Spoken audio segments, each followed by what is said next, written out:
చాలా మందికండి రకరకాల కారణాల చేత నిద్ర పట్టదండి. అంత సులభంగా నిద్ర పట్టదు. కారణాలు అనేకం. మనం చెప్పలేం. అనారోగ్యం కావచ్చు, మరొక కారణం కావచ్చు, మరొక కారణం కావచ్చు.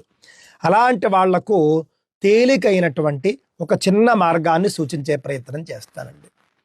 అదేమిటి అనంటే కనుక ఒక శ్లోకం. అగస్త్యో మాధవశ్చైవ ముచుకుందో మహామునిః కపిలో మునిరాస్తీకః పంచైతే సుఖశాయనః. అగస్త్యుడు, మాధవుడు అంటే మహావిష్ణువు, ముచుకుందుడు, కపిల మహర్షి, ఆస్తీక మహర్షి, వీళ్ళ ఐదుగురికి కూడా సుఖశాయులు అని పేరు. అంటే సుఖంగా నిద్రపోయేటటువంటి వాళ్ళు. ముచుకుందుడు 1000 సంవత్సరాల పాటు గుహలో నిద్రపోతాడు ఇంద్రుడి అనుగ్రహంతో. మాధవుడు ఎల్లప్పుడూ కూడా యోగ నిద్రలో ఉంటాడు, మనందరికీ తెలుసు. ఎవరికైతే నిద్ర పట్టడం లేదో ఈ ఐదుగురిని స్మరించాలి. ఈ ఐదుగురిని స్మరిస్తే కనుక వాళ్ళ వద్ద ఉన్నటువంటి ఆ యొక్క నిద్రను అనుగ్రహిస్తారు అని పెద్దలు చెబుతూ ఉన్నారండి.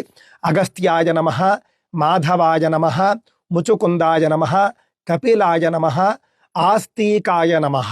ఈ 5 నామాలు కూడా సదా జపిస్తూ ఉంటే నిద్రలేమి ఉన్నటువంటి వాళ్లకు నిద్ర కలుగుతుంది, నిద్రలేమితనం పోతుంది, సుఖంగా నిద్రపడుతుంది.